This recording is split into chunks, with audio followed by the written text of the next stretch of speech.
start, as always, just an exceptional player, Tomas Giello. And you'll also notice today that Sebastian Saiz does not start for Ole Miss. Their 6'9" junior got poked in the eye in the last outing against Memphis. That means that Mark Canvas Hyman will start for the Rebels. We do know that Saiz is available. Don't know how much he will be used today for Andy Kennedy. So, Ole Miss for the opening possession of the game. Dave, you'll notice that Troy will start out in a 1-1-3. It goes back to a 2-3 matchup zone. They'll play that and switch defenses all day. Moody off the mark. Chased down in the corner by Jeremy Holloman, the redshirt junior out of Gulfport, Mississippi.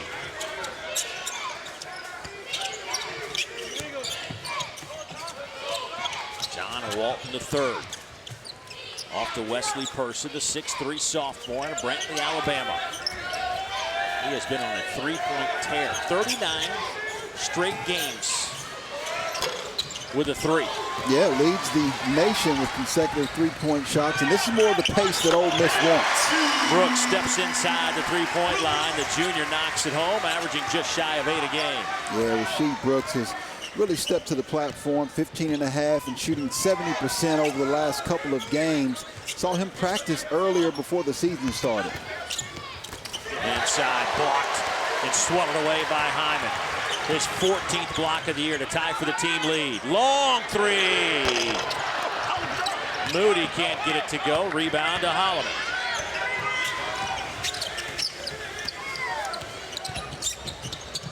Holloman just inside the circle. That's a 2.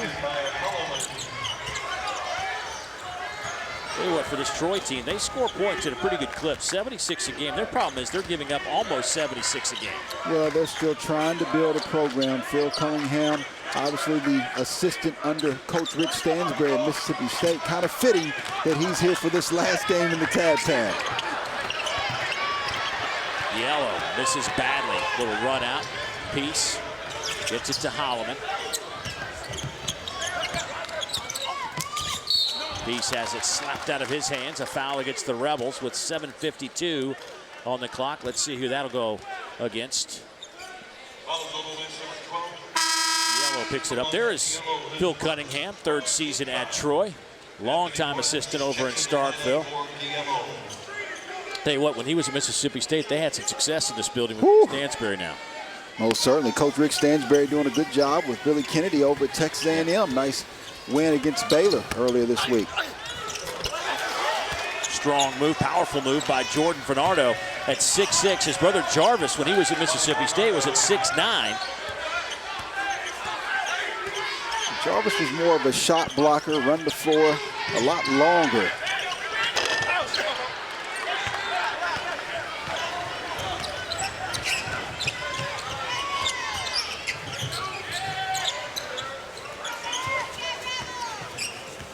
Here's Peace.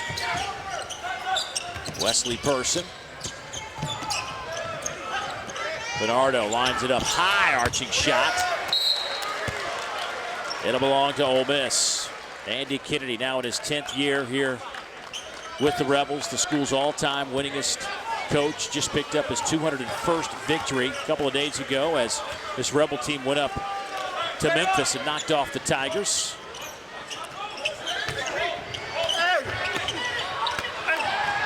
Perez had it knocked out of his hands. Here's Peace flying down the floor. Did Moody get up high enough to block? We're going to say goaltending on Stephon Moody at 5'10". Don't see that a lot. You don't see that a lot, and Moody's saying his bad because he knows he should have been back as a, woo-hoo. I don't know about that one. It looked like he got the ball before the backboard. Better be glad that wasn't pickup basketball. We'd still be complaining about that call. Martavius Newby slices through with the left hand. Well, we've got a near capacity crowd here on the final game inside Tad Smith Coliseum. 50 years of basketball coming to a close.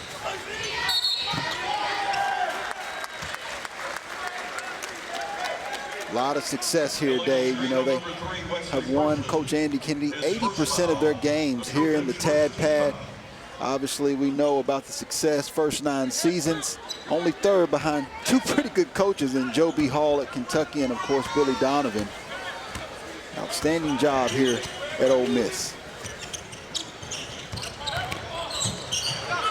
Loose basketball taken out of there by John Walton III, the senior, out of Memphis. In the corner, it goes to Holloman. He'll go baseline now, working on Hyman. And Hyman gets the errant shot off to Moody. Brooks, open 3, that's off the mark. Person had it for a moment, slapped out of his hands, and it'll belong to Troy. Got our first timeout, and Troy out in front by a couple of points. Some history behind Tad Smith Coliseum. We'll talk about it when we come back to Oxford.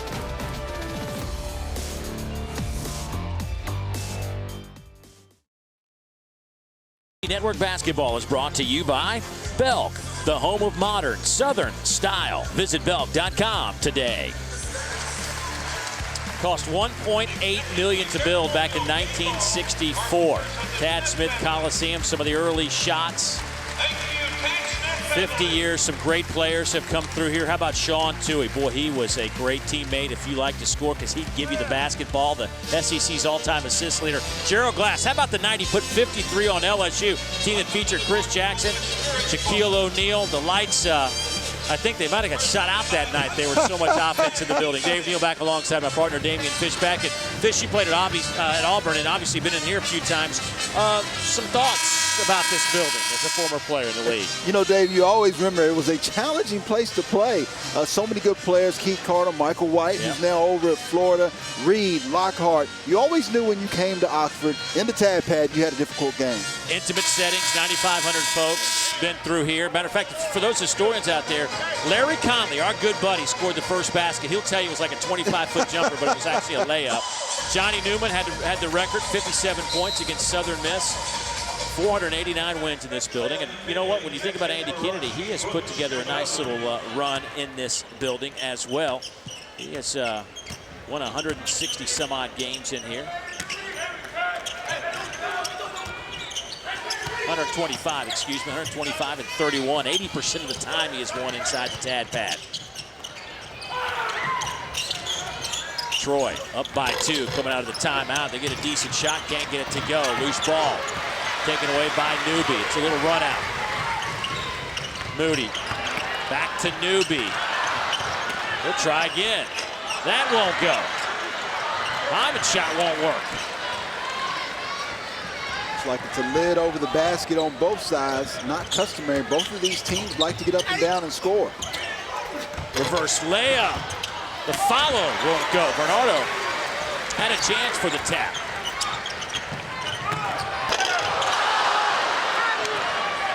Well, Perez tried to bring the crowd to their feet, and all he did was throw it over the rim. Did that kind of start for the Rebels offensively? They are now 2 of 11 to start this game. Person, nice ball fake.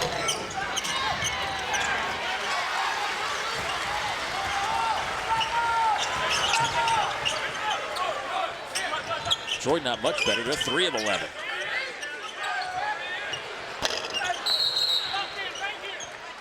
And a foul underneath. That'll go against Troy. And against John Walton III, that'll be his first. Well, Dave, Ole Miss doing a good job of getting out in transition, but Anthony Perez just, I guess, not loose enough or took off a little bit too far. We mentioned we thought that there was a lid on the rim. Both teams just missing shots here early, which is surprising because at both practices last night, I was very surprised. Both teams actually shot the basketball extremely well. Moody. Well, not exactly how you draw up the inbounds play, but it worked for Ole Miss, and Moody on the board. His first basket after missing 3 straight shots to start this game. Moody averaging 23.8 points a game.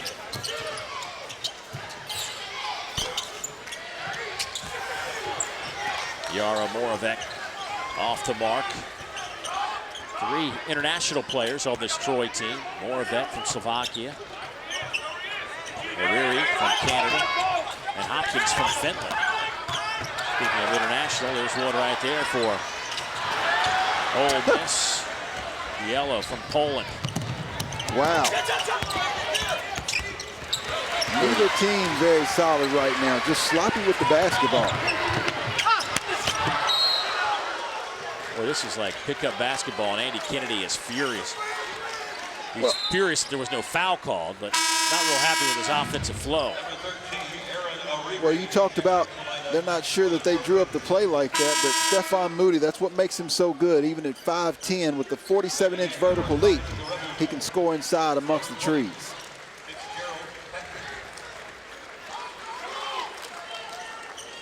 So Moody with 2, Brooks has 2, Newby has 2 for Ole Miss. On the other side, Peace 2, Holloman 2, and Bernardo 2. Yellow taps it in. Tomas Gielo had 10 points and 3 rebounds in the start, and a nice victory on the road at Memphis in Ole Miss's last game. Traveling violation against Yaromorovic. Sebastian Saiz wearing the goggles, got poked in the eye against Memphis late in the game, about 8 minutes left to go in that game, and has been to the doctor a couple of times, even early this morning. Got cleared to come to shoot around and felt like he was good enough to go. Don't know if we will see him today or not, but you wonder, the question begs, Yellow's 3 is good. Not having a guy that plays 30 minutes a night in the post, play a lot of minutes for you, does have an impact offensively for Ole Miss. Sure, he's critical. You know, he's their inside presence, their toughness also. He's 4th in the rebound, or 4th in the league, 2nd in the league in rebounding at 10.3 a game. So he's dearly missed. I think Coach Andy Kennedy didn't want to use him if he doesn't have to.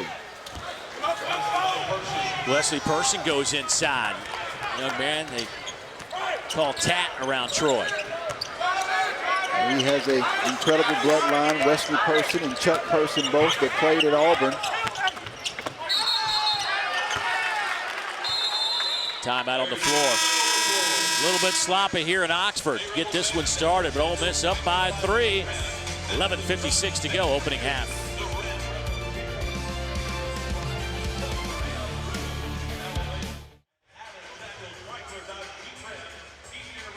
This league, Avery Johnson at Alabama. What can you say about the Crimson Tide and the job that he has done with that group? Some big wins already. Very impressed with all 3 coaches. Coach Avery Johnson with quality wins over Wichita State and Notre Dame. Almost got Oregon last night. Had a tough second half. Rick Barnes doing a sensational job having his guys compete. And then Ben Howland, they're struggling a little bit, but he'll get it together with 3 Final Fours already.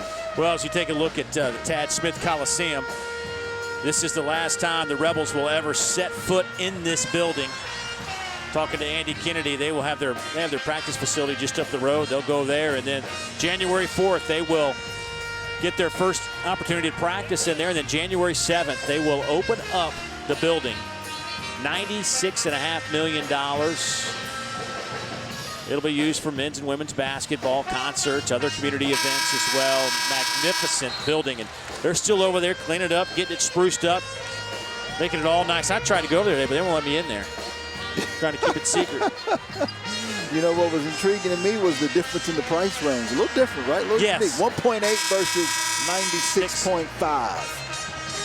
I walked over there, tried to get in there, and they handed me a hard hat and a hammer, and I said, I think I'll go the other way. I think I go there. Thanks. It is a beautiful building.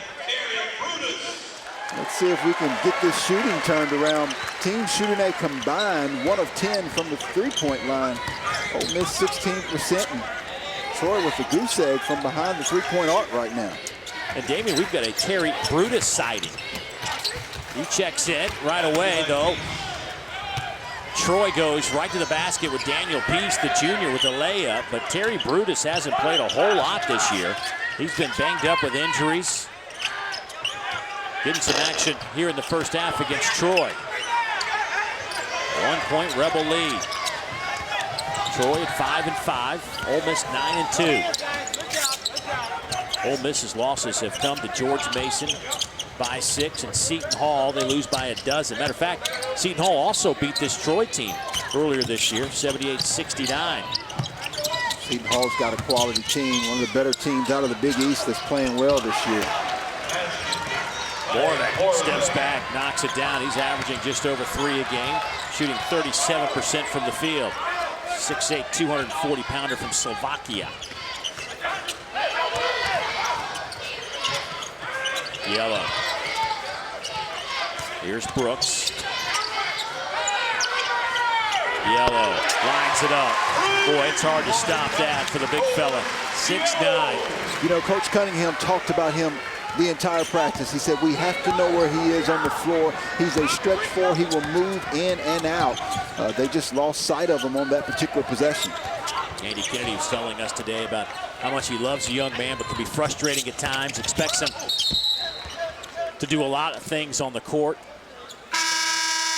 Andy Kennedy demands a lot out of his players, and certainly when you look at him and what he can do, he's going to be a mismatch for a lot of teams all year at 6'9". Well, in a year where the seniors have truly thrived, you expect him, a senior, transfer from Liberty, who averaged 11.6 rebounds, to come in and really give you a big boost.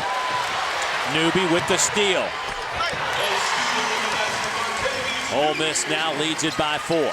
Yeah, I call him Martavius the Winner Newby. Only 6'3", but had 12 points and 12 boards in the win at Memphis, part of the NCAA tournament run.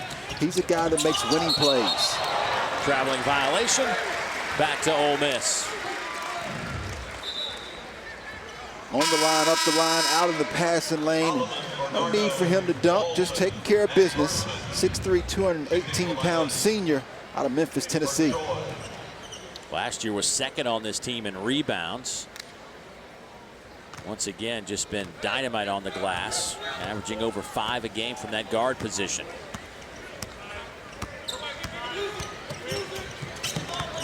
Moody. Yellow. Another one. Now he's getting it going. Yellow with 9 on 3 of 3 behind the arc. You know, Coach Cunningham has his team prepared. They went over multiple sets last night, but it's very hard to prepare for Ole Miss because they'll flip their sets where if you're prepared one way, they'll run it the exact opposite way. Holloman can't handle the pass.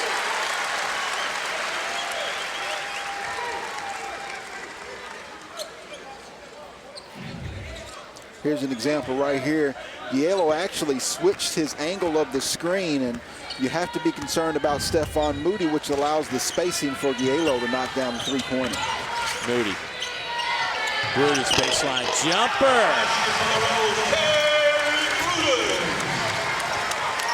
Well, I think that's a bonus for Andy Kennedy right now to get some point production from Terry Brutus. Well, and if you're an Ole Miss fan, it's good to see that from him, recovering from foot and knee injuries. He's played in just 2 games this year. Traveling violation. 4 straight turnovers by Troy has allowed Ole Miss to open this up to a 9-point game.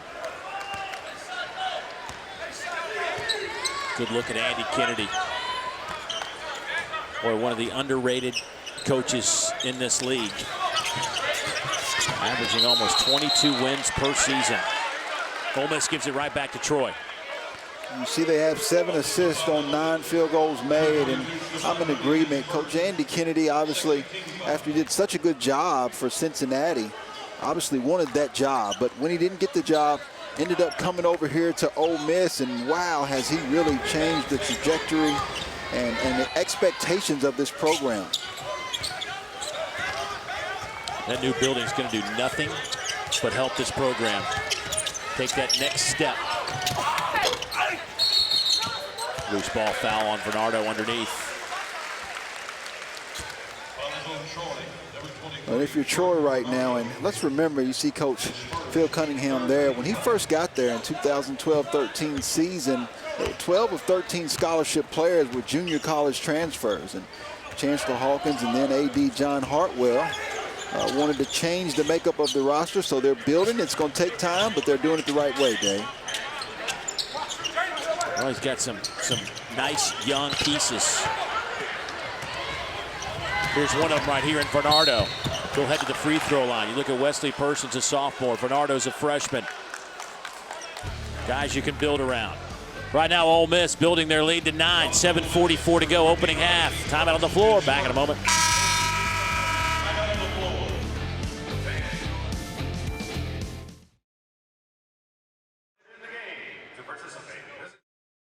Later on the SEC ESPN Network, our college basketball tripleheader rolls on at 6 Eastern with Clemson and Georgia. And finally at 8, Ben Simmons and LSU host American. Both games are also streaming live on the ESPN app. Don't look now, but Georgia getting healthy. Could be a very good team. Speaking of being very good, if Tomas Giello keeps doing this, Giello, if you notice this at home for young kids, the best way to get open is to go set a screen. It keeps your man active on the other guy. Once there's help, it allows you to get open and knock down shots. Giello showing you a prime example of that. What I've noticed, too, is also some ball reversal there. How important is that into making shots? Well, Coach Andy Kennedy was talking to us about it this morning at the shoot-around. You know, the best players in the world on the first side of the floor only shoot around 38%. As the ball reversals improve, so do the percentages. So that has happened on his team. His team shoots about 37% on the first side of the floor, but if they reverse it 2 or more times, that shoots up to 50+%, showing you how important ball reversals and ball movement are. Think about that, kids at home.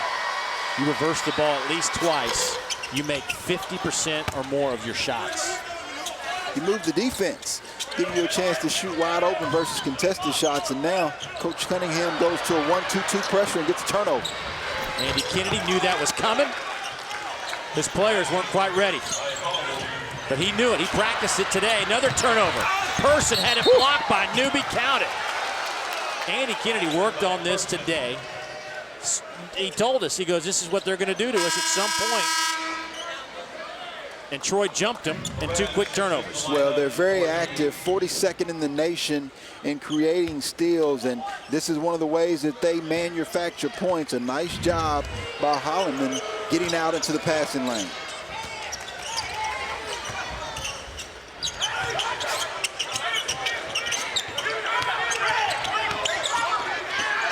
Here's Brooks now.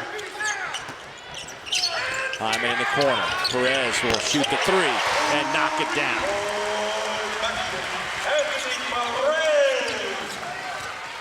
(24-18), 6:57 to go here in the first half. Ole Miss shooting 42%, Troy up to 44%. Trojans have yet to hit a 3 in this one now. And a reach-in foul, that will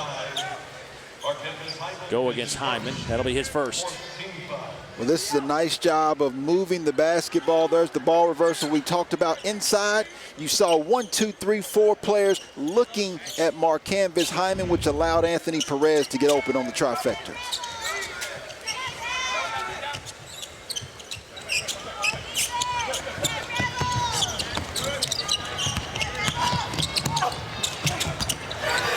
Person picks up the loose ball. Fortunate for Troy.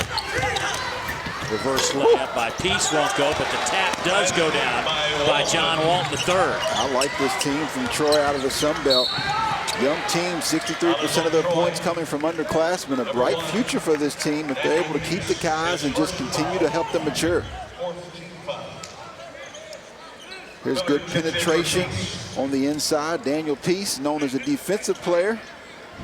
And there goes the guy we've been talking about, John Walton III. 19 rebounds in his last game with 22 points. 19 rebounds is one off their school record.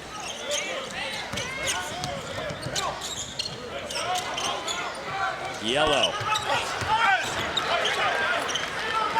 Right pass, Giello just rushed it once he got it inside. Miller just checked in. He'll go ahead and try to get his first shot up. Nearly cracked the side of the backboard. Yeah, just not a good shot. And that's what Coach Cunningham told us, is that they need to get a little bit more out of their depth. Some of their first-year guys. And right now, they're just getting accustomed to Coach Cunningham in their first year with him. Miller, the freshman out of Meridian, Mississippi. Here's Perez, couple of bumps underneath. That would definitely fall into the category of freedom of movement. You think? Yeah. Coach Andy Kennedy talked to us about that as well. You mentioned freedom of movement. Memphis came in scoring about 29 points a game from the free throw line. That's one of the ways they beat Memphis. Ole Miss fouls the fewest times in the SEC, only 18 times per game.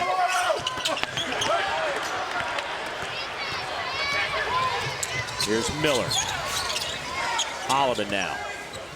Ole Miss, nice job getting back on defense. Stopping that first look in transition.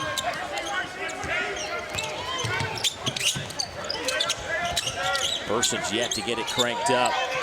Wesley just 4 points. Here's Holliman trying to go baseline, nothing there. Person gets that shot away, didn't draw anything. It was a three, but the follow won't go. Loose ball taken away by Rasheed Brooks. Solid. You can tell the Rebels right now aren't rebounding as well, but they're doing it by committee with Saiz out.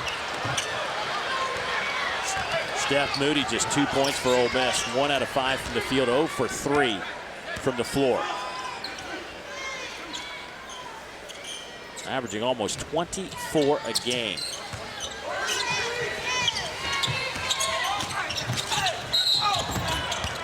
Foul on the floor against the Rebels. That'll go against Anthony Perez. And Sebastian Saiz going to make his first appearance with the goggles. When he rolled into shoot-around today, shoot-around had already started this morning. And he rolled in with the goggles. And a few folks chuckles as he rolled in. Well, I'm sure right now the Rebels are excited to see him. You know, he did not practice yesterday because of the scratch on his eye, but he's got those goggles there to protect him. He was cleared to play this morning.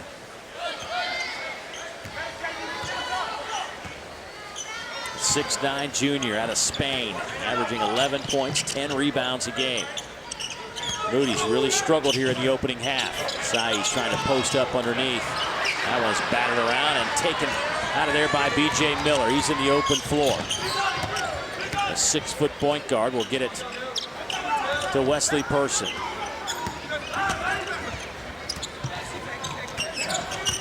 Bernardo, nice strong move. He's just 6'6". Listen, he's the young man who's 4th among freshmen in field goal shooting, and that's what the staff said that they really was nervous about for Ole Miss, how efficient he was when he received the basketball. His brother Jarvis playing professionally in Italy right now. That's off the mark. Rebound into Person's hands. Up ahead to Bernardo. He'll lay it up and in. Couple of quick baskets by Jordan Bernardo. He now has 6. Perez the other way. His layup is good. And count the basket.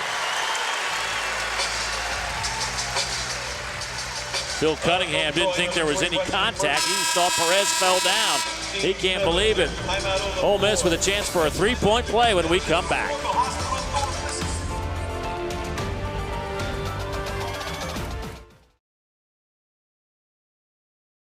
Those two guys had some experiences here at the Tad Pad. I've had some. I was here one time, by the way, when a roof leaks. Actually called the game off because the roof leaked. How about that? That's my memory. Andy Kennedy in that huddle. He has been kind enough to put a mic on for us today, so he's mic'd up. Let's listen into a prior timeout, what he had to tell his team. If we will not turn it over, leading them to layups, come on, guys. That's what frustrates me. What do we talk about in there? Ball movement, clean looks. Ball movement, clean looks. We kind of get into ourselves. I'm going to do this, I'm going to do that. It don't work. Ball movement, clean looks. Just keep guarding. So what we were talking about earlier, ball movement. It's a key to this offense. It's a key to what Andy Kennedy wants and stresses. And he's a guy that really studies the game, says he reads a lot about it, not just the college game, but the pro game, what works and what doesn't. And, I mean, the numbers sometimes don't lie.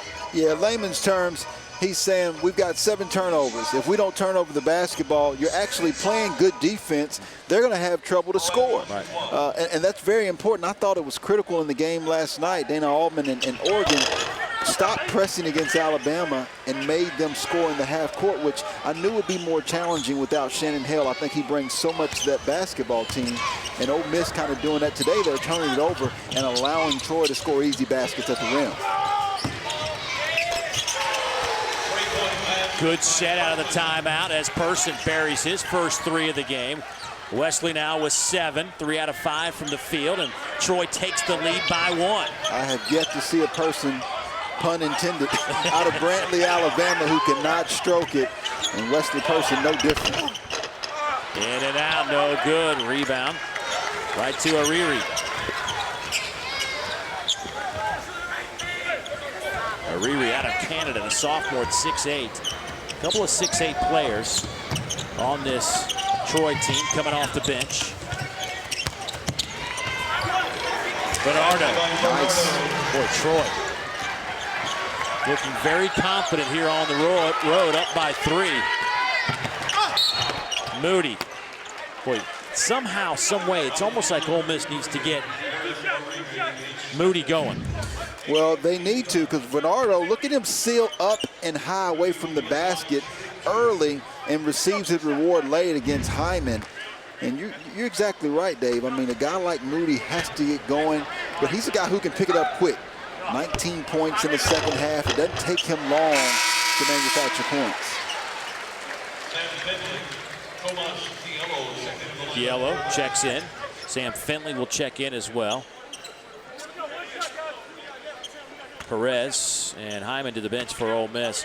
Now remember Moody, to tell you the kind of streak he has been on and why it's kind of shocking that he's sitting here with 3 points looking for number 4 is the fact that he had 6 straight games of 20-plus points. He has gone over 29 times this year. They've only played 11 games. Yep, all but 2, a couple of games of 30 points. And, you know, he kind of picks and chooses his turn to take over basketball games, especially since moving to the point guard position. Moody gets up high and taps that one away. You won't see that anywhere in the box score, but Saiz almost threw it away. Finley, blocking foul against Troy.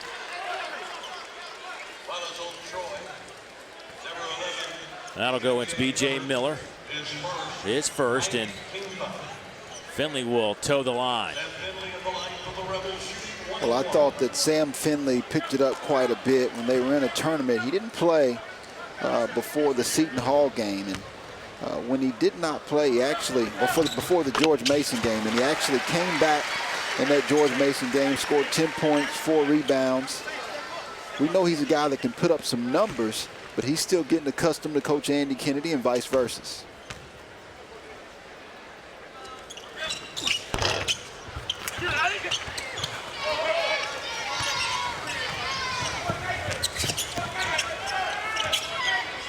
Tenth meeting between these two teams. Troy has yet to win against the Rebels.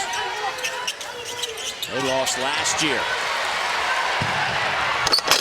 Newby with the throwdown. These teams played in Troy last year. And the Rebels won by 10. Nice little spurt by Ole Miss to reclaim the lead by 2. Defense leading to some offense. Did we tell you his name was Winner Newby? A nice job of getting out into the pass lane, and he figures last time I laid it up, I'll throw this one down. Nice job by Newby, the veteran, for Ole Miss.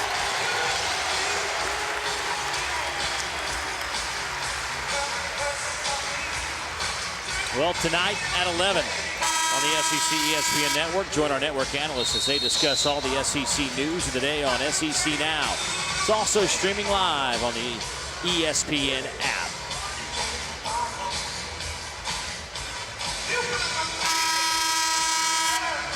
Well, Ole Miss now shooting 41%, but problem is Troy, which got off to a 3 for 11 start, has now pushed it out to 46.5%, despite shooting just 1 for 7 from behind the arc. They're much more balanced this year, year 3. They got 9 high school signees, 3 junior college players, so they've got 1 senior. Changed the complexion of this university quite a bit. Blocking foul underneath. They're going to count the basket or not. Let's see what they decide to do with it. They're going to count it. Daniel Peace will head to the line. Well, this is why you call a timeout right before the half like Coach Cunningham did. And Newby definitely still trying to get in there. And nice play for Coach Cunningham and Troy as they have maybe another possession or two before the half. Yeah, they've had a couple of nice plays out of timeouts this afternoon. The Peas can't convert, 40% at the line. How does a guy who is 6'1", junior, he is now 13 of 33 at the line. It's just more time he needs to be in the gym. And Troy's doing a good job of defending and getting to the 50-50 balls right now. Andy Kennedy just shakes his head.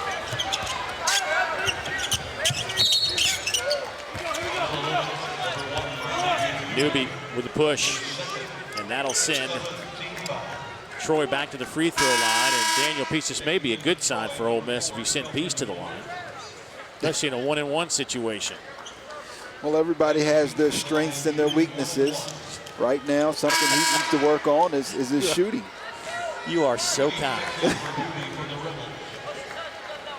But what he's good at is defending.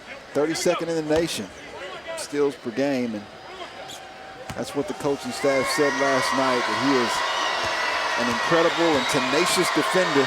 Just has to get into the gym and continue to work on that stroke, and he heard you. Yeah, looks good on that one. So I see that, and then it makes you just go, how in the world have you only made 14 of 34 at the line? That does not look hard.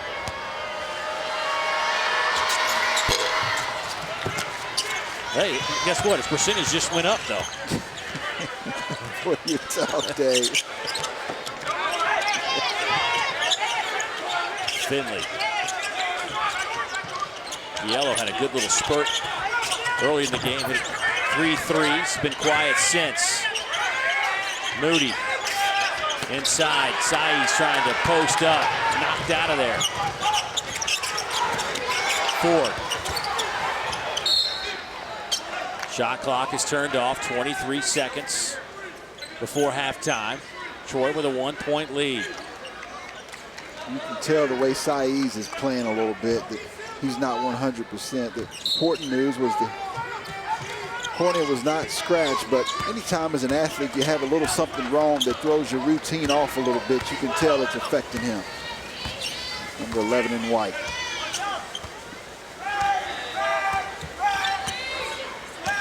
Here's Peace, 8 seconds now. Peace underneath, won't go, tap won't go, and that won't go either. Steph Moody averaging almost 24 a game, just 4 in the first half, 5 shots for Stephon Moody. Troy takes a 1-point lead after 20 minutes of basketball. It's 32-31, Troy out in front. Time now to get you to our studio. Peter Burns, take it away.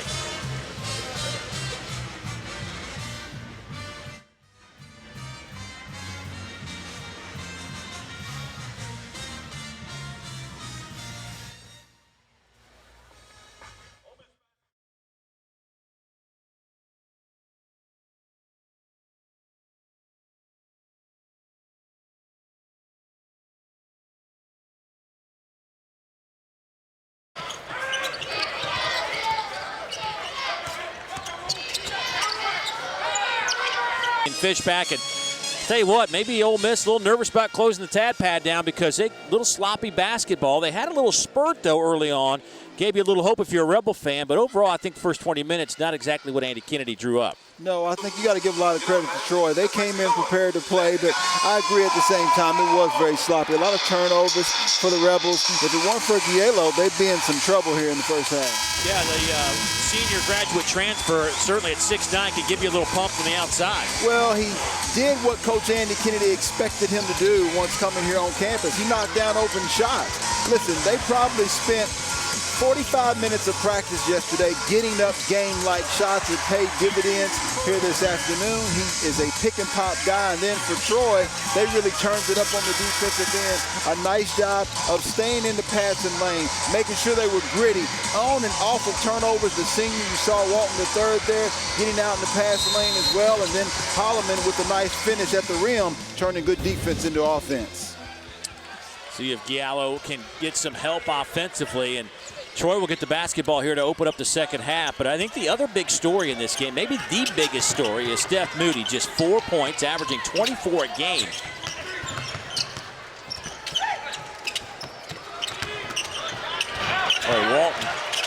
Good ball fake. Couldn't get the shot off, but a foul on Newby. Take a look at these first half stats. Troy shoots 47%, and that's after they started the game 3 for 11. Well, and you see they're 1 of 7 from the three-point line. So defensively, they did a good job, Ole Miss, but points in the paint, that's where Cunningham, the head coach of Troy, has been going, and they've been successful. By the way, Newby just picked up his 3rd foul. He will stay on the floor, at least for the moment. All right, how do you get Moody going? Well, one way is that you have Sebastian Saiz in the basketball game. Right. Those two work fairly well together because teams can just concentrate on Stephon Moody for the most part when Sebastian Saiz out of the game. Now with Saiz in the game, they'll have to focus on his presence as well. Newby with those 3 fouls gets it to the rim and it goes down. Ole Miss up by 1. And Newby was fortunate. He stuck the arm out, but fortunately for him, Holloman didn't fall.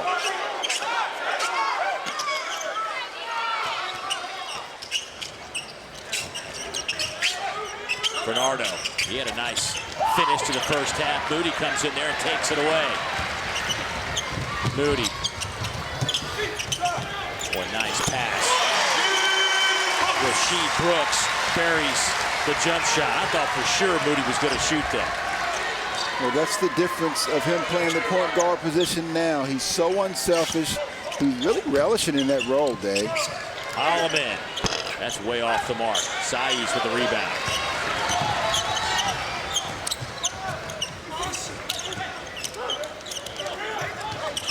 Bailo. Saiz spins. Got it to go. Sebastian Saiz with his first shot of the game and his first basket. Yeah, he made that one like he's supposed to be there.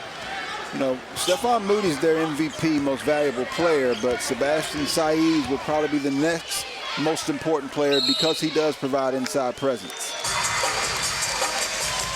Moments of the second half. Rebels with a good start here in the second half. Well, they've done a much better job on the defensive end. You see Stephon Moody trying to get himself going, getting out, getting his hands, and then he comes down on the break and he decides to defer. A nice job of Rasheed Brooks being ready and prepared to knock down that jump shot. And he's a guy who can score extremely well. And then Sebastian Saiz getting into the mix a little bit as well, giving you some of that inside presence that we talked about for the Ole Miss Rebels.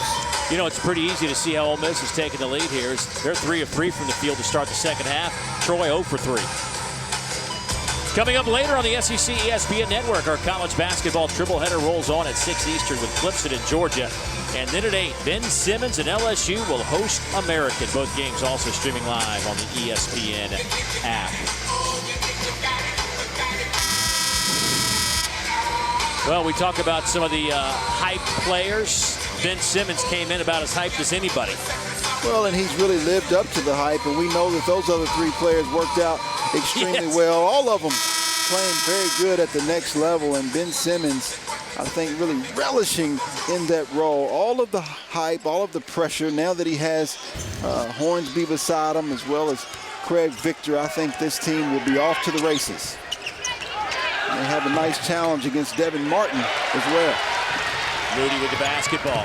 Steph takes it inside, draws the contact. Andy Kennedy wants goaltending, won't get it.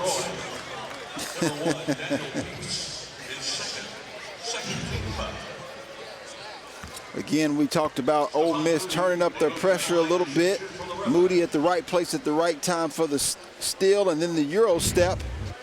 And if you're a young player in college basketball right now, attack the paint should be a priority for you with the extended arc underneath the basket out from 3 feet to 4 feet this year. It is very difficult to draw a charge now.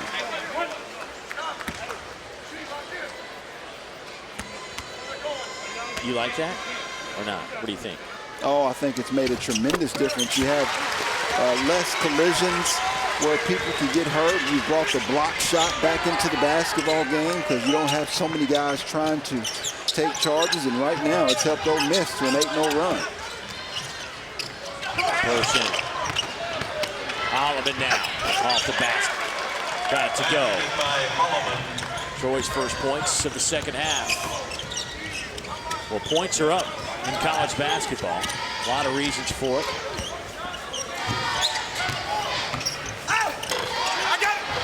Newby's tap is good. Despite playing with 3 fouls, still aggressive to the rim. You love to see guys that play bigger than they are, and Newby's one of those guys. Peace answers for Troy. Peace now with 9 in the game. Bernardo leads Troy with 10. On the flip side, Gaiello with 11. Newby with 10. Moody. His first 3 of the game. Give him 9. Certain players in the game of college basketball or on any level that are able to flip that switch. On the collegiate level, Moody is one of those guys.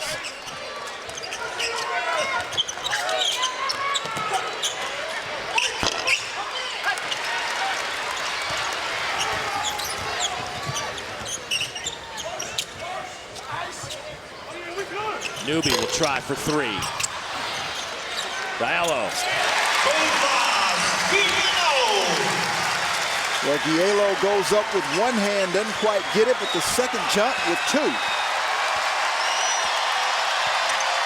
Miss has pushed it out to 10, their largest lead of the afternoon. Gaiello now with 13 for the Rebels.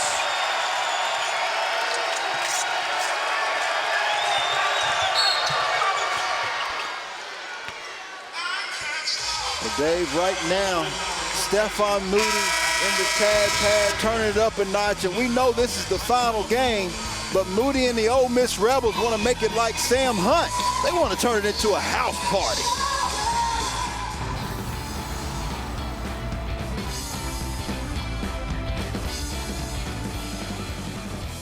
Lead to 10. They trailed by 1 at halftime, and that'll certainly make their head football coach a happy man.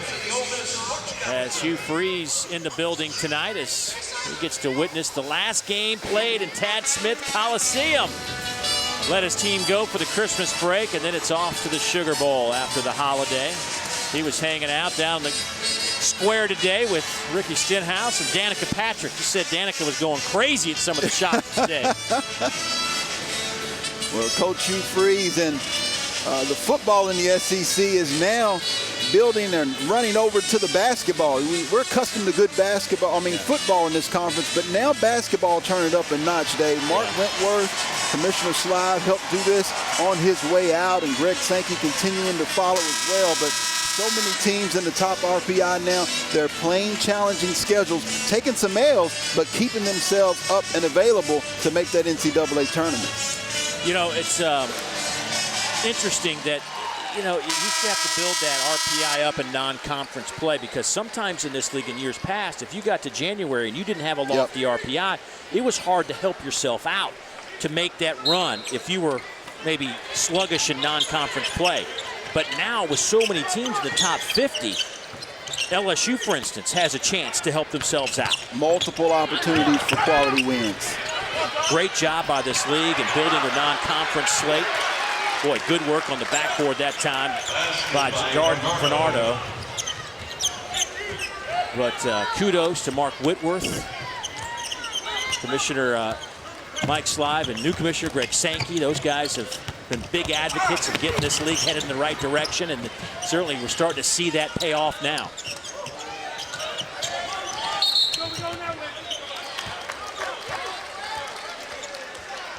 Saiz didn't think he fouled anybody. Andy Kennedy gives it that stare. Boy, we've seen that over the years. Well, he realizes that Saiz is he's playing injured. It'll take some time. He's got that headband above, and then he's playing with goggles. You're not used to having that, and your eyes messing with you a little bit. Kudos to Sebastian Saiz for playing through it. On the other hand, if I'm Troy, I try to go at him as much as possible and test him.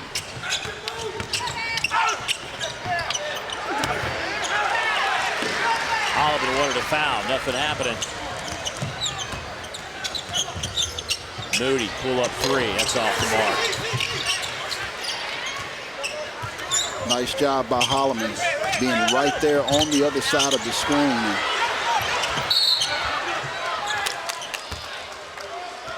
Tie up arrow. Will keep it with Ole Miss. Great crowd in here to wrap up 50 years of basketball inside the Tad Pad.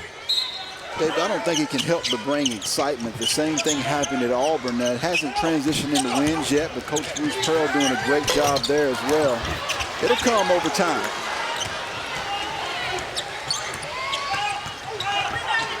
Woo, nice pass. And the finish from John Walton III. Peace goes behind the back in traffic, and a foul by Peace on the other end. Well, Peace going in. He said, "You're talking about my free throw days, but what about these passing skills, huh?" And Walton III ready to receive. It is the season of giving. 'Tis the season. Giello wide open for the three, couldn't get it to go. Brooks will give it a shot. That won't go. Person the long rebound. Giello got off to that great start in the first half. Still leads the team with 13.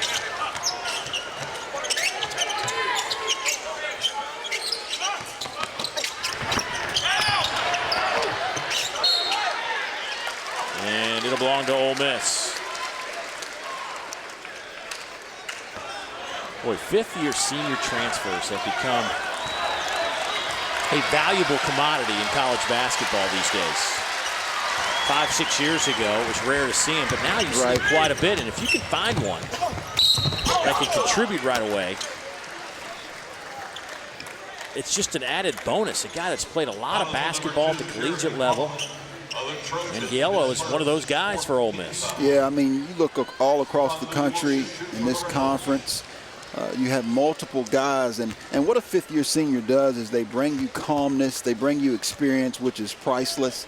They bring you guys who can keep your team on an even keel while you're on the road, and Giello's no difference on this Ole Miss team.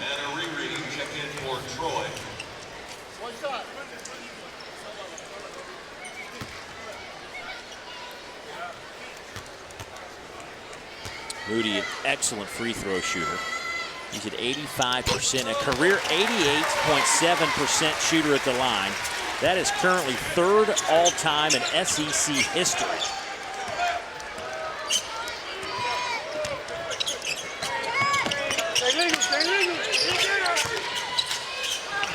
Bernardo. He's solid. Really love his composure when he receives the basketball inside. It's difficult to speed him up. It'll be interesting to see as he goes through the Sun Belt Conference, which is having an incredible year. See Arlington knocking off Memphis and Ohio State.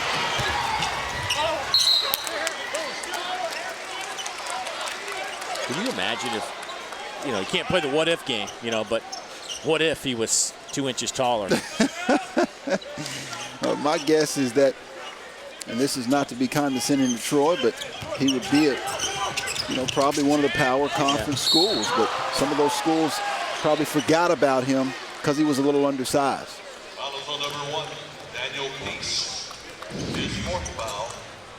Speaking of little guys, how about Moody at 5'11"? J.J. Frazier, 5'10". These guys are putting up some pretty impressive numbers. Well, these are some of my guys that are undersized, but they play pretty big. Kareem Canty, J.J. Frazier, SEC Player of the Week with 35, and Tyler Eulis, 5 assists per game. Kentucky will continue to compete for championships. They'll do it this year.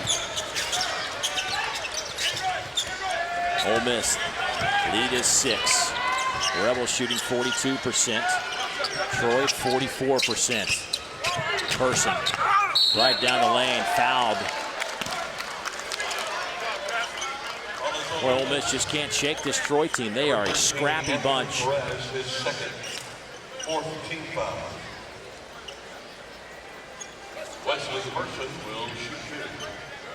Sun Belt's going to be a nice league this year. Well, it certainly will be. Little Rock, of course, has Wes Flanagan. It was at Mississippi State. They had a couple of quality wins as well against DePaul. And you talk about the reason why. I think they're getting high caliber players. I mean, let's take a look at Wesley Person. We talked about his bloodline. Chuck Person, all-time leading scorer and three-point shot maker at Auburn. It's on the staff now. I mean, these are quality guys that could play on, I think, all types of levels. Perez. Nice. Aggressive to the rim. Anthony Perez for the Rebels.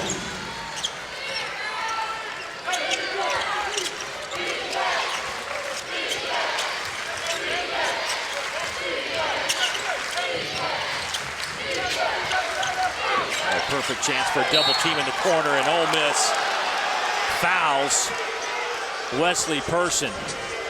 But Anthony Perez a little aggressive on his last move to the basket. Yeah, this is the year of the senior, and Anthony Perez, no different. He wants to dance back in the NCAA tournament. Ole Miss by 6.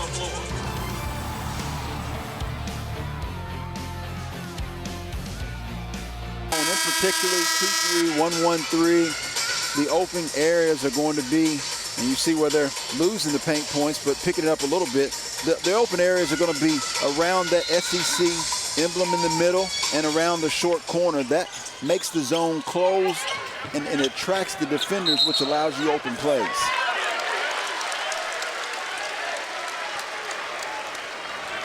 And that's a challenge for Coach Cunningham out of the timeout. And Coach Andy Kennedy does a good job of tweaking defenses. And you see Coach Cunningham there for Troy, frustrated. He's accustomed to coming in here and getting wins for Mississippi State, Dave.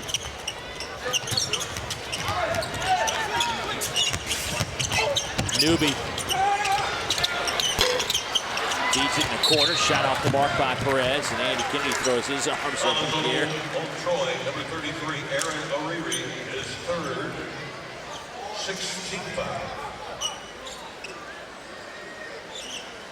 What do you think he's frustrated about, Dave?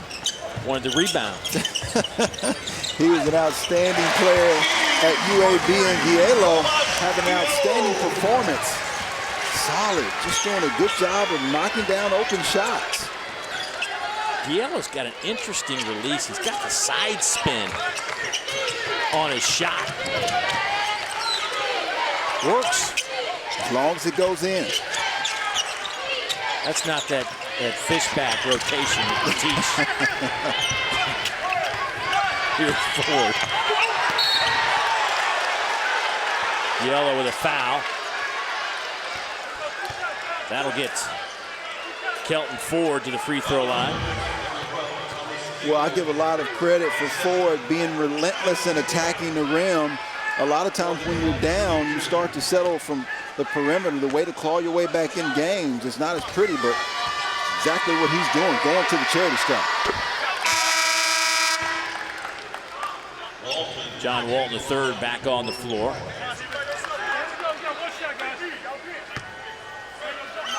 Ford actually has the most experience in this team, a couple of years experience, and give credit for Troy, another rebound. How about Walton just comes back in, slaps that one back out, and Troy gets a free possession out of it. He knows how to attack the glass. We already mentioned he had 19 rebounds last game. You have to be aware of where he's at. He's only 6'7" tall. Miller goes baseline, steps on the baseline. Troy just not quite able to get over the hump in this second half. Right idea, though.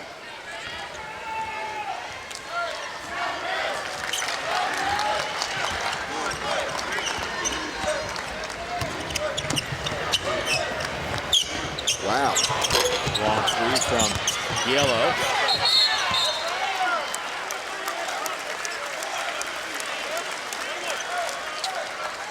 And a foul against Wesley Person.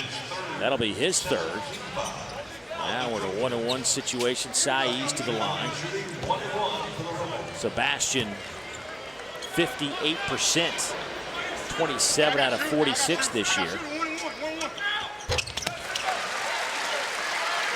You know, Coach Cunningham said last night, he said that the most challenging speed bumps that they'd faced this year had been the rebounding deficit, allowing teams to get offensive rebounds, and that's what Ole Miss is doing a little bit more in this second half.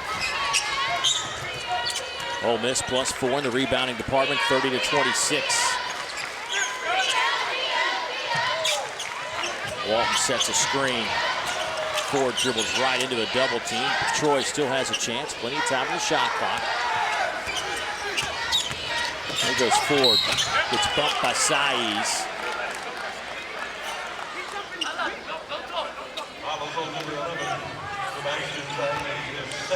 That's a set play by Coach Cunningham.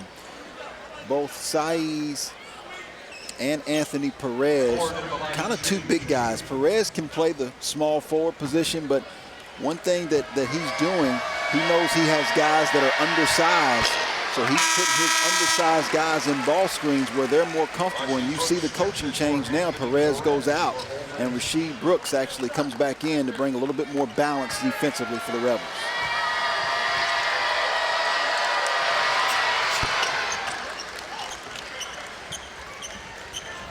Troy down by 8. 9:50 to go in this one. Ole Miss at 9-2 on the year. They've won 6 in a row, coming off an 85-79 win on Memphis a few nights ago at the FedEx Forum. Newby won't go. Saiz followed. Not going to happen. First in the rebound for the Sun Belt Freshman of the Year last season. Person being hounded by Moody. Nice. Like John Walton third now. I like his game. I do. He just quietly gets it done. Well, he's been here before. The lone senior, and he's the guy who you expect to step up on the road. Boy, Moody just can't seem to get it going. He does have 11 points, but he's 2 of 9 from the field.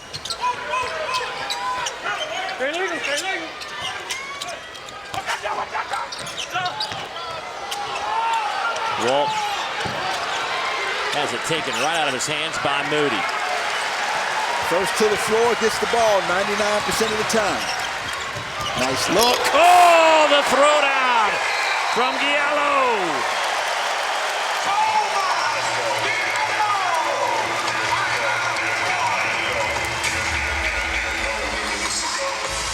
That's how you run a fast break. Oh, yeah. You see Giello showing he's got some bunnies upstairs to the top floor.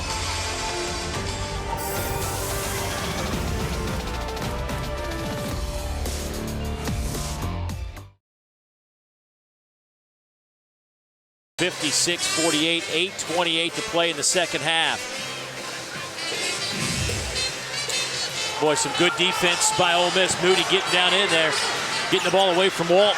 Well, he just wanted it more. Those are the type of winning plays, 50-50 balls, that actually lead to the big-time dunk by Tomas Giello.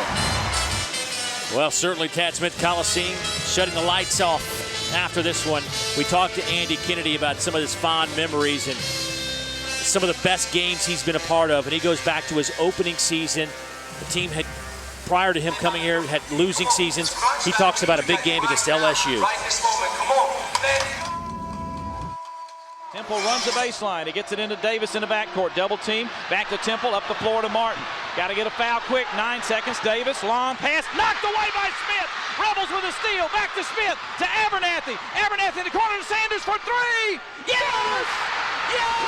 0.4 seconds to go. Clarence Sanders hits the 3. Brian Smith.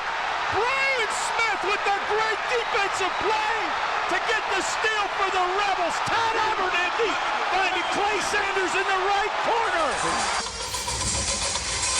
Boy, talking to him today about those memories, and he talked about that whole season and how the guys like Todd Abernathy hadn't experienced a winning season.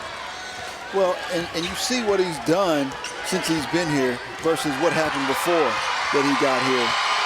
96 seasons versus the 9 seasons. I don't know if there's a better job that's been done in a more challenging circumstance. He's taking this program to another level, Dave. Saiz got it.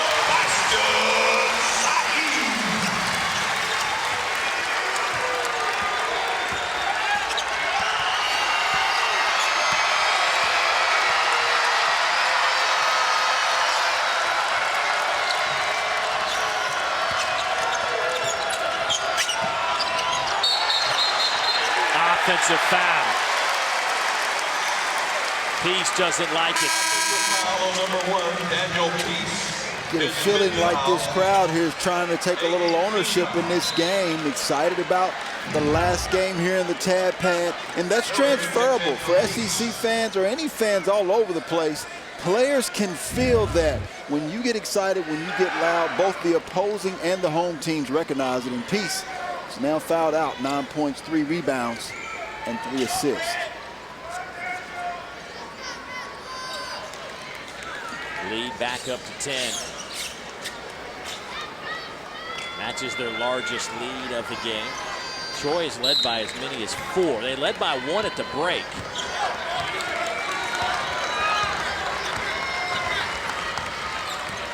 Matter of fact, that was their last lead, 32-31. Moody. Now with 14. Can he hit the 20-point mark? 6 straight 20-point games for Stephon Moody. Reverse layup, nifty from Wesley Person. Yeah, outstanding job. Known as a shooter. We talk about guys that can put it up. He had 22 and a half with 6 threes in their previous game versus Payne, so he can get hot as well.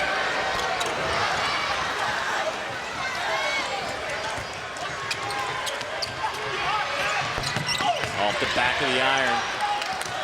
Chased down by B.J. Miller.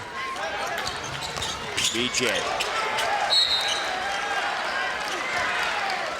It'll be Ole Miss basketball. Bounced off a Rebel. Troy basketball bounced off a Rebel. Troy trying to pick up their shooting percentages a little bit this half. Just 7 of 17 from the field. Neither team has shot well from behind the arc. Troy today just 1 of 11. Well, Coach Cunningham said that they've been a little inconsistent, and you see another turnover there. That's what they're looking for, but that's what you expect from younger teams. You've got to find some chemistry or rhythm and develop more consistency. Not a good possession for Brooks. He couldn't hang on to the basketball a couple of times. There's a foul. They're going to say goaltending. Yeah, the backboard was slapped. Giello slapped the backboard.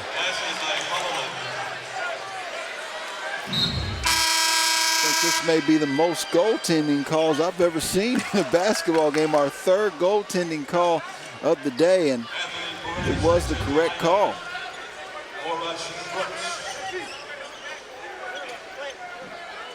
And that score allows Troy to set back up into their 1-2-2 pressure and slow the Rebels down to try to take a little bit more momentum. There's that trap again. Up to Person. His layup is good.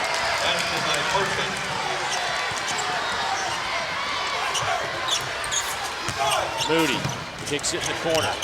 Giello inside. Hangs in the air. Nice.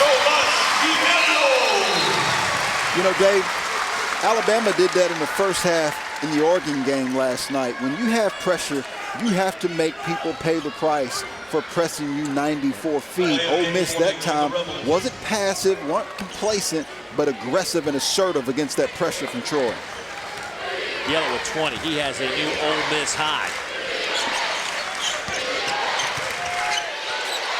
At 15 against Seton Hall.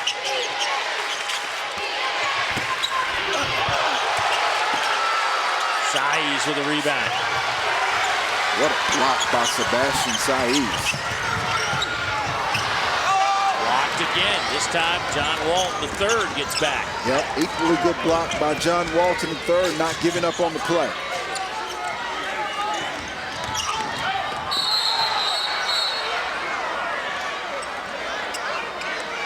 Evans calls a blocking foul before the traveling violation. That'll go against Perez, his third. One of the places where Stephon Moody has certainly improved his game is his vision and making passes, and Gielo has improved his game by displaying he can put it on the floor and get to the rim. Holloman at the line, 65%. Holloman today, 8 points.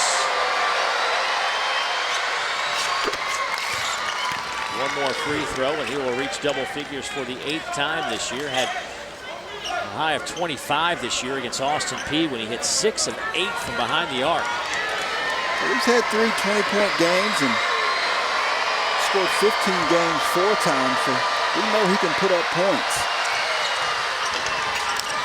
As fires, rebound, Yellow.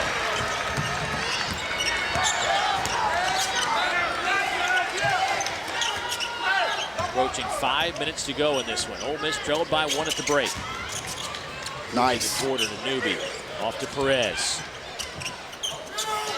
See if they get one more ball rotation.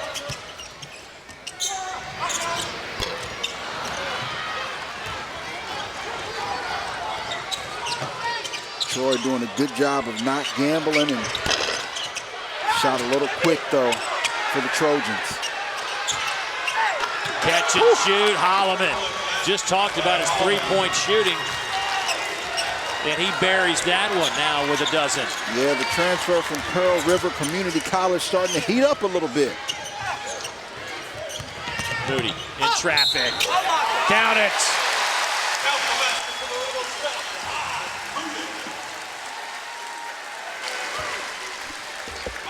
You know what impresses me so much about that particular play, Dave, is he had the 3-point option. Not only does he use the forgotten shot fake, but he attacks the rim. That jump shot hadn't been falling, but he knows the resume and the scouting report precedes him. Shot fake, get the defender in the air, and get to the charity stripe. 3-point play the old-fashioned way.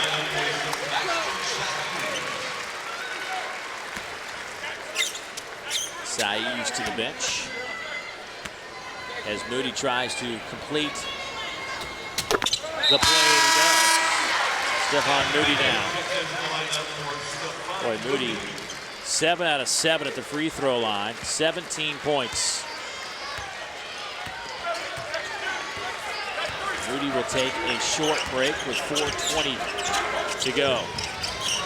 Just that media timeout coming at the under 4 break. There goes B.J. Miller with a 3. Just 16% from behind the arc this year. 3 of 18 before knocking that one home. Well, B.J. Miller has been the bright spot. The point guard from Meridian High School has been a lot of the bench production for the Trojans. Yellow had a chance for the 3, decided to take it inside, turned it over. 5-point lead for the Rebs. 3:51 to go in the Tat Pack.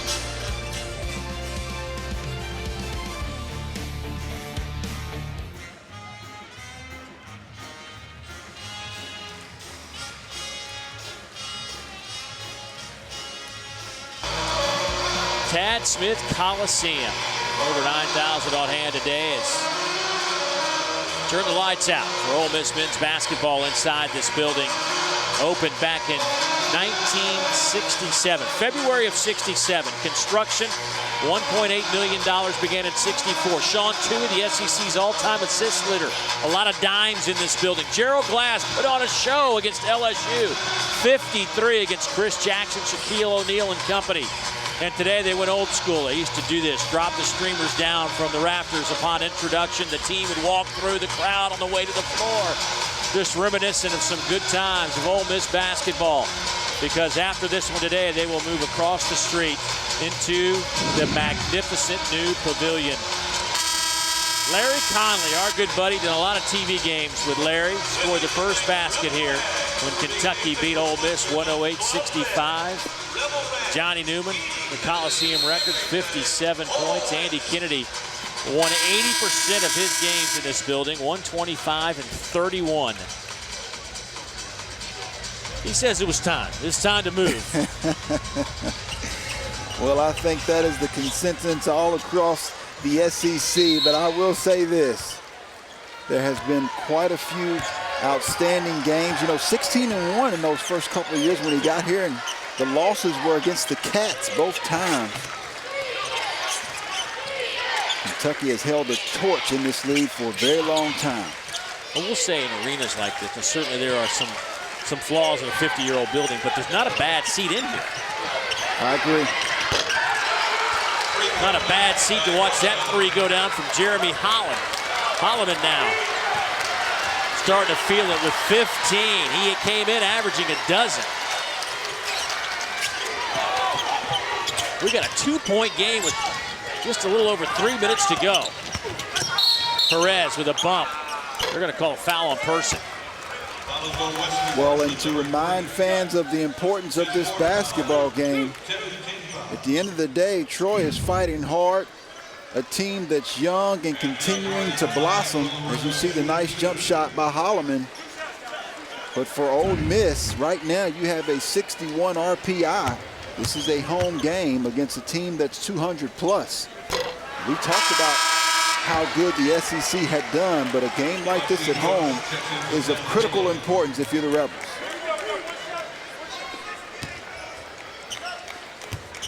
Perez, the free throw line this year. 78% at the line, gets 1 out of 2. Makes it a 3-point game. He'll be back in with 4 fouls. Perez will take a seat.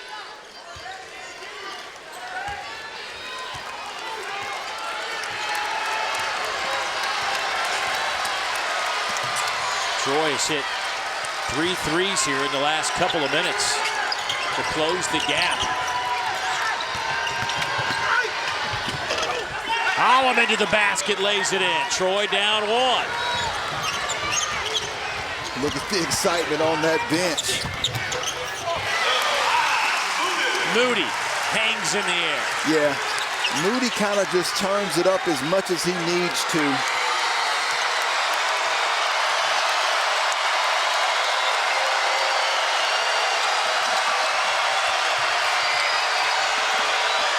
Holloman, no good.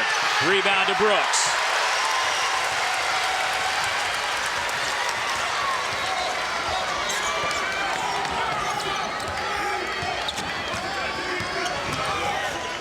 Yellow, top of the key, 3. And a foul against Hyman on the loose ball. That'll put Walton at the free throw line. He's a 79% foul shooter. Well, give credit where credit is due. Holloman doing an outstanding job of attacking the basket. Look at that excitement on the sideline. A young team who wants to win, but wow, look at the elevation on that layup and attacking the glass. It's what sets him apart. The strength, the speed, combined with the athleticism.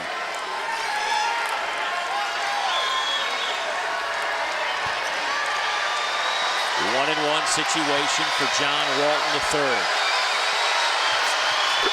Calm, cool, and collected. Transfer in from East Tennessee State College. Coming off a career-high 22 against Payne College in their last outing with those 19 rebounds. And didn't look like he was bashful at all at the line. There's a takeaway. Miller off to Holloman. He lays it up and in. And Troy has a lead by 1, their first lead since intermission. Ole Miss led by as many as 13. Just 6 minutes ago.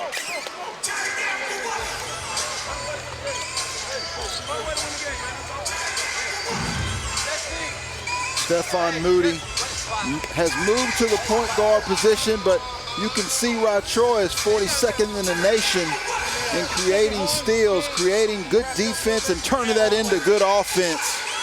I love the fight in these Trojans. They don't care that it's the last game in the Tad Pad. They're coming in to try to spoil the party. Coming up later on the SEC ESPN Network, a college basketball tripleheader rolls on at 6 Eastern.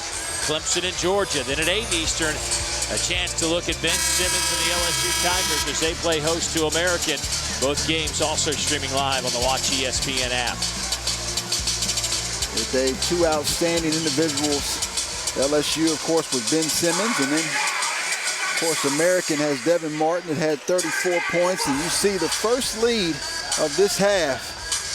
Trojans making 5 of their last 6 field goals. Troy on a 22-8 run, covering 5:45. And the Trojans by 1. Moody, get a little bump. Once again, takes it to that spot. Wow.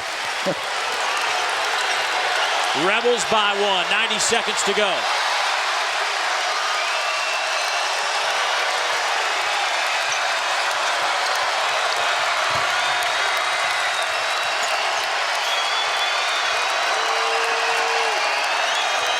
Bernardo sets a screen. Here's Holloman. He's had the hot hand. Pull up 3. Got it! Big time shot. Jeremy Holloman, redshirt junior out of Gulfport, Mississippi. Moody, hop step. Again to the same spot. Tied at 73.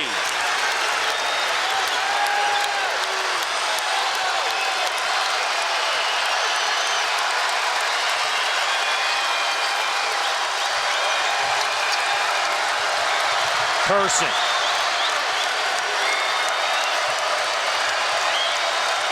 Shot clock at 10.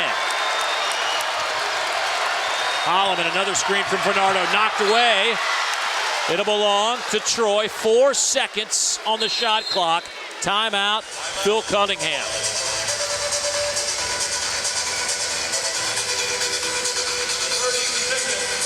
Well, right now, I like the timeout call, but guys, do you know that are 5'10", 179 pounds, and just big boy you.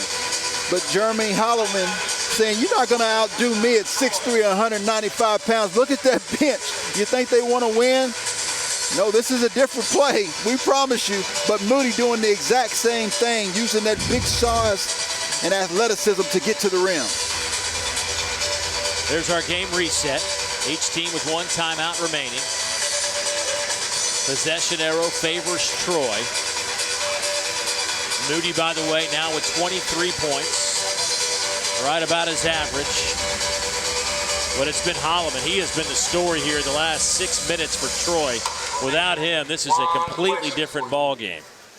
Well, Dave, there's going to be a couple of conversations in this huddle right here. Coach Phil Cunningham is going to set up a play probably to get Holloman the basketball. With that being said, what you're concerned about is the offensive rebound. On the other hand, if you're Ole Miss, all you have to do is defend for 4 seconds. And this is a look at the shot clock. 4 seconds left. Looks like our officials are taking a look.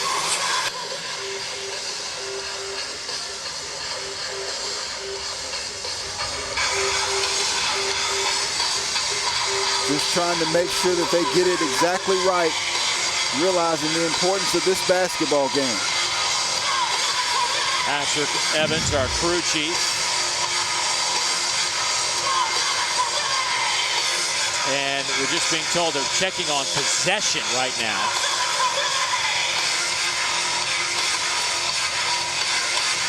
Newby slapped it away. It appeared from the initial contact that Newby hit it, but boy, I tell you, it almost looked like Holloman kind of dragged it through. Yeah.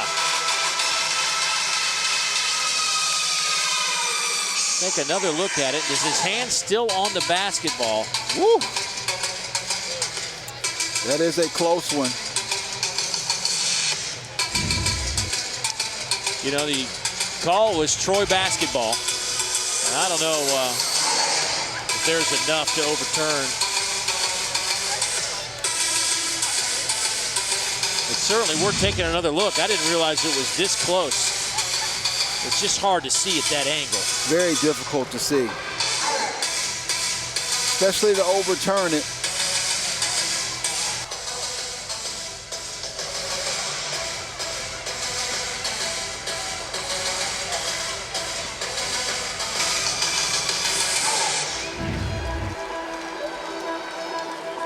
Patrick Evans on your left, Glenn Tewitt on your right. You talk about a call that can change this basketball game. Either way, you know you have another possession if you're Ole Miss, but for Troy. And now they're going to bring Mark Ellard. See if two fresh eyes can determine something. I'll tell you, to me, it's so, I can just tell by the body language, it's so difficult to make that call right now. I think that you almost, if you can't determine it by now, if it's not this clear cut,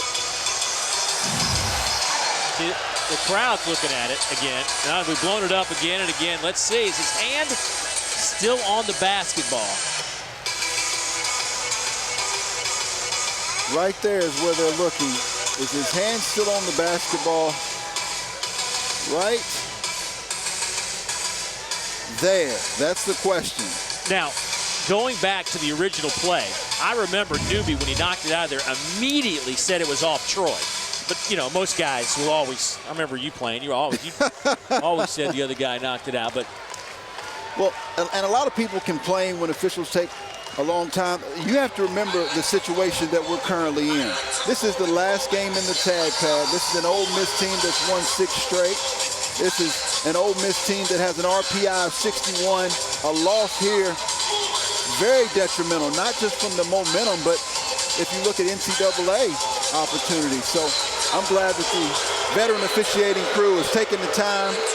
And the crowd boos, but we have a veteran officiating crew here, combined 16 NCAA tournaments and over 60 years of experience out here. I agree with this crew. Obviously, the home crowd here, not so much. But I just think that there was not indisputable video evidence to overturn what the call was. So 4 seconds on the shot clock. Holloman will inbound it. Ole Miss comes up with the takeaway. Shot clock is turned off in a tie ball game. No timeout by Coach Andy Kennedy. Who do you think's taking this shot, Dave? I think 42 in white.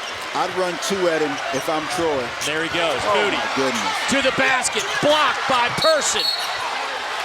3.7 seconds left. Ole Miss will have it. Now you've got a timeout if you're Coach Andy Kennedy with 3.7 seconds left. He may not want to allow Coach Cunningham to set up his defense. And now I think we're going to go back to the monitor and make sure that we get the correct call on the possession. Sure.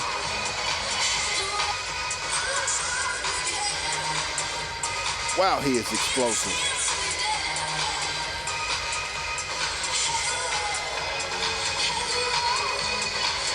From what we can see there, nobody touched it after the block by Person.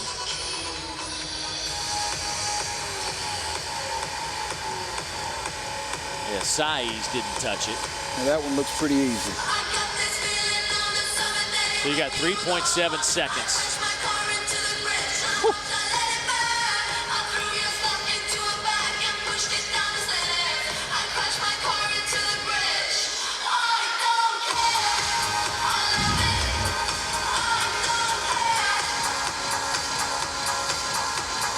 All right, so if you're Andy Kennedy, obviously everybody in the building's thinking Steph Moody here. One more look at it. Well, they want to see this other angle. They're trying to see if off the bounce, did Saiz get his hands on it? Oh, oh, way.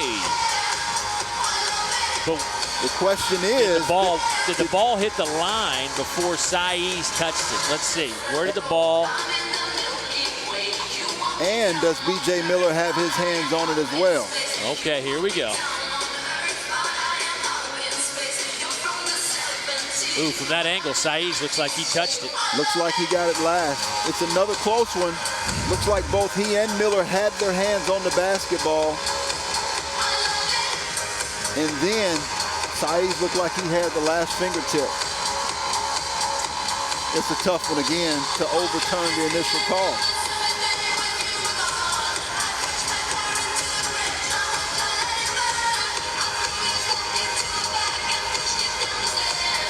Boy, I tell you what, Patrick Evans, last couple of minutes. And once again, Glenn Tewitt going to call in Mark Ellard.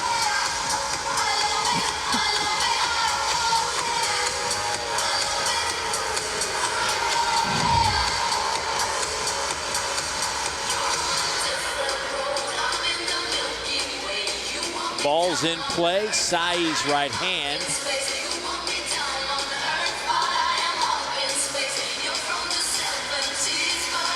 I got to tell you, that looks like Sebastian Looks like Sai's touched it last. Both he and Miller have their hands on, but it looks like number 11 in white, Sai's does touch it last.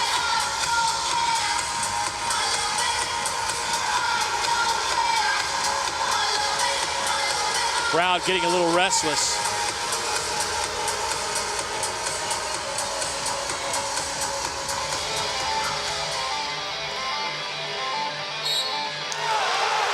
It's the right call. Yep.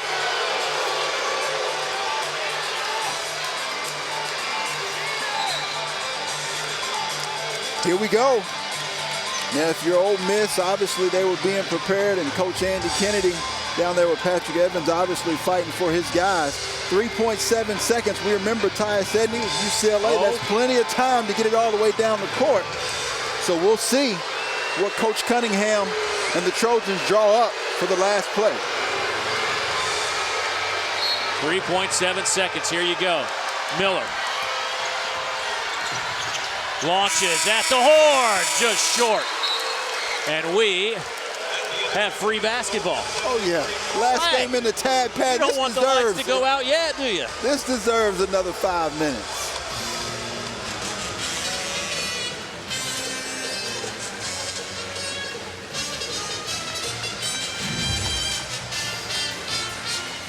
Well, nice job of just shadowing B.J. Miller by Moody, and just comes up short. Actually had a good look. So after 40 minutes of hoops, we're stuck at 73. Gives us an opportunity to get it to the studio. Peter, take it away. Back in a moment. 6 in a row. Coming off that 85-79 win over Memphis. Troy at 5-5 could use a big boost before they hit Sun Belt play. This is their last non-conference game. Moody gets to his spot. That one won't go. Rebound. Pulled out of there by John Walton III. He now has 6 boards.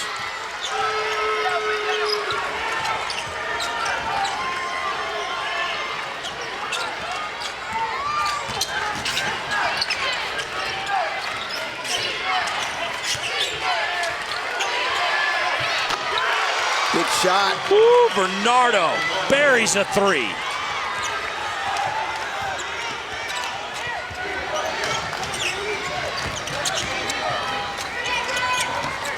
Moody. Yellow. That's short. Rebound to B.J. Miller. In the overtime periods, the team that strike first is usually the more successful team. And right now, Troy has been confident. They were allowed to hang around. And Ole Miss has got a fight on their hands.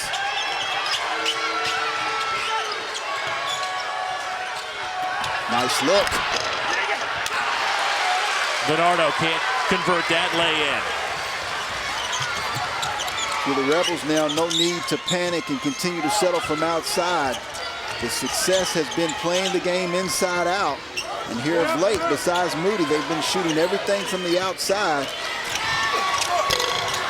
Another 3 off the mark. Brooks was short with that. And Troy with a 3-point lead will walk it up the floor. Holloman with 22, Person 13, Bernardo 17. Walton, boy, right at the free throw line, a little too strong.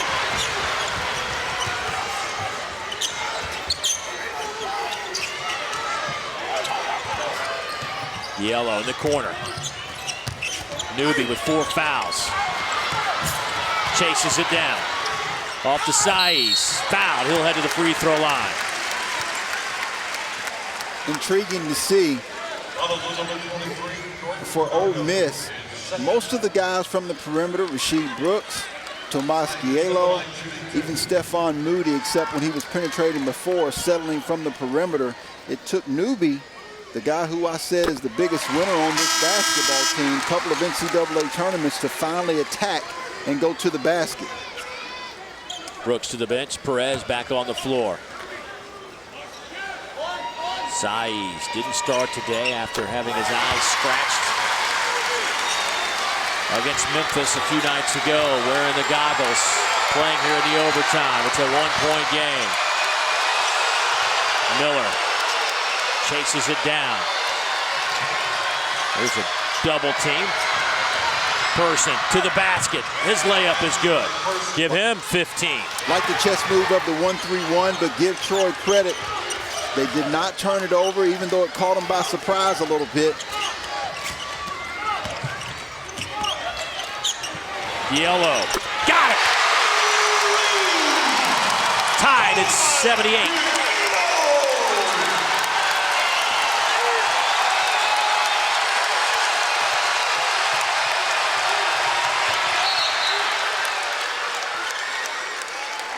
.154 on the game clock, 21 on the shot clock. Giello with 23, behind 5 threes. Well, Stephon Moody draws so much attention, and Giello hands, feet ready, and set.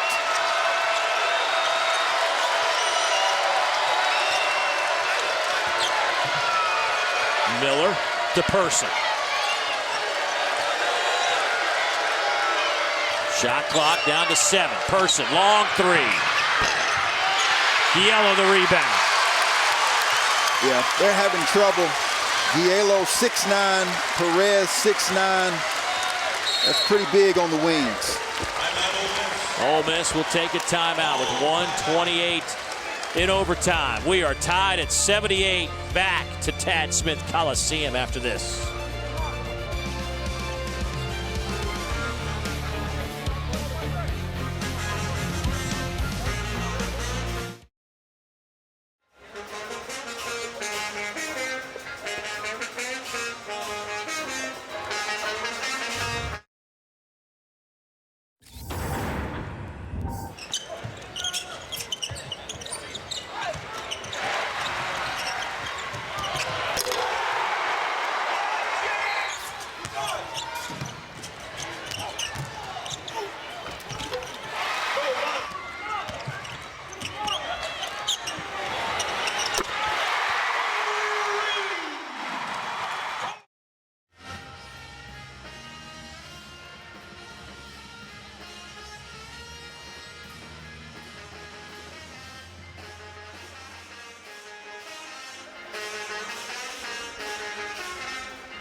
Time now to take a look at our Good Hands Play of the Day, brought to you by Allstate. And Steph Moody involved in this in a couple of ways. First, the steal on the defensive end, and then he does a little offensive work, helping out his teammate. Well, you know, those are winning-type plays, and a splendid dunk by Tomas Giello. He has been playing sensational basketball this afternoon. Coming out, he was actually one of the top 25 European prospects, member of the Polish national team. And this young man has been instrumental in keeping Ole Miss in this basketball game. And we most certainly have a shootout, old-fashioned shootout, here in the Tad Pad. Giello, by the way, with a new career high. He had, or matching his career high, I should say, at 23 when he was playing at Liberty, and he has that number here tonight for Ole Miss. Oh, Moody to the basket. Can't get it to go, and then he fouls Person. And Person will head down to shoot some free throws, and he is excellent at the line at 84%. Well, this is what you expect from your senior, slippery and getting into the defense, but an outstanding job of helping by Wesley Person. And after that, the frustration foul, and you send an 84% free throw shooter to the line. For 2. Double bonus.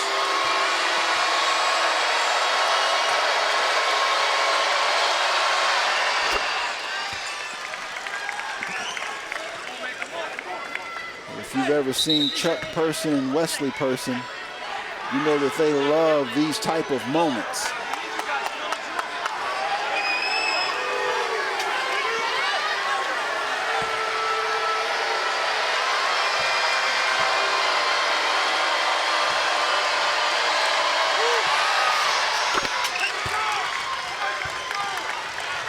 2-point Trojan lead. 1:15 on the clock. Saiz with a screen. Yellow gets it back to Moody.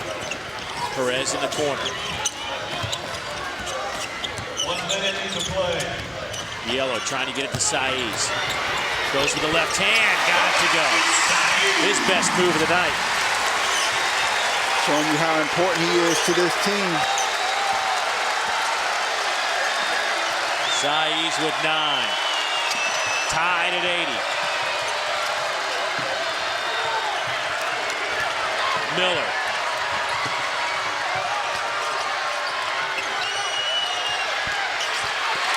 Moody knocks it away. And then a foul on Walton. And if that is Walton, that'll be number 5.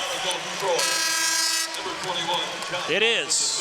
You know, Dave, I've seen a lot of college basketball this year, and I can't tell you how many times a chess move of a 1-3-1 zone or a 2-3 zone has helped. Against the zone here, you're seeing Sebastian Saiz establish himself inside, but I love coaches who have those different types of defenses. You see here, pandemonium, just really discombobulated on behalf of the Trojans, and it's just like a baseball player. You've got to have a fastball, a changeup, knuckleball, curveball, something that the other teams don't expect, and it pays dividends for Andy Kennedy and Ole Miss here.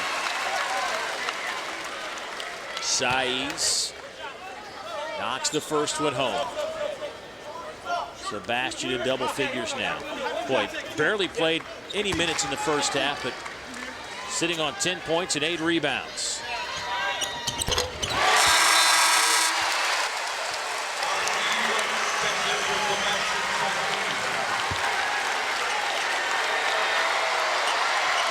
Boy, if you're Ole Miss, you better protect the three-point line. 33 seconds on the game clock. 2-point game. Wesley Person is the guy you want to keep your eye on. Anthony Perez is guarding him. And I like the timeout called by Coach Phil Cunningham.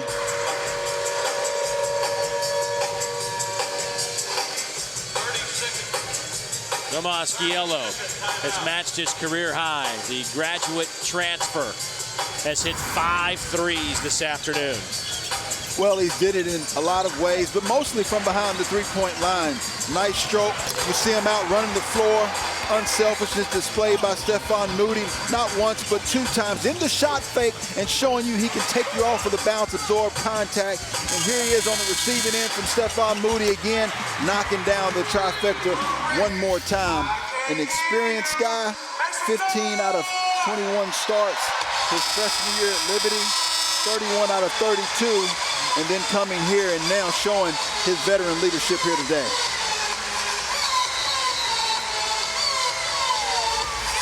Boy, Holloman had a nice run for Troy right before the end of regulation. Got him back. Remember, Troy trailed by 13 at 61-48 with 7.5 minutes to go in the game to force overtime. Holloman, the key component there. He's been quiet here since overtime started. He will inbound the basketball. They get it to Kelton Ford.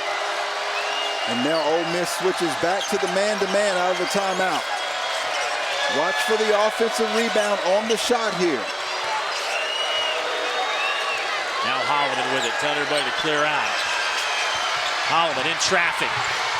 Can't get the layup to go. 7 seconds to play and a foul against Troy. Holloman got to the rim. Right idea. He has nothing to put his head down about. Like the crossover. Actually, pretty bad defense by Ole Miss. Obviously, they're trying to guard against the three-pointer, so they wanted to play aggressive. But if you're Holloman, just came up a little long on that layup. Boy, if you're Phil Cunningham, hard to argue with that kind of shot. He got right to the basket.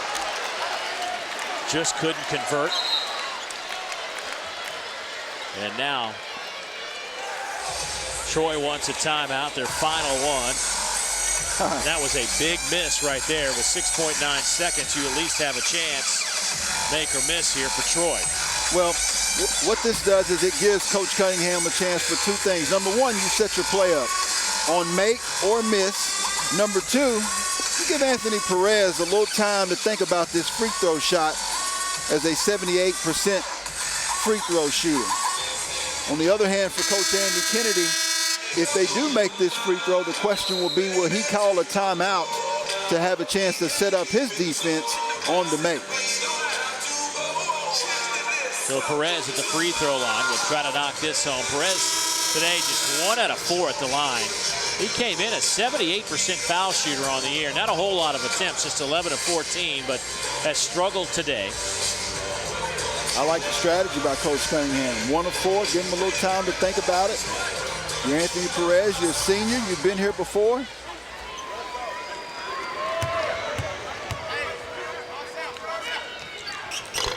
Got it. B.J. Miller with the basketball.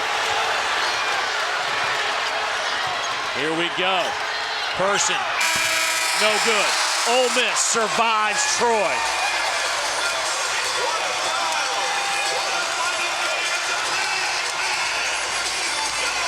And the lights will go out in Tad Smith Coliseum with an 83-80 win over Troy in overtime. An impressive win, a very important win. Let's remember defensively, not sure if Ole Miss was trying to foul, but Newby got extremely close to Person on that last shot. Solid defense though, but an important win here at home to keep their streak going. A gutty effort by Troy, but not enough in the end. Ole Miss wins it by 3. So for Damian Fishback, the rest of our crew, I'm Dave Neal. Let's join Matt Stewart, John Pelfrey in Athens, Georgia for Clemson and the Dogs.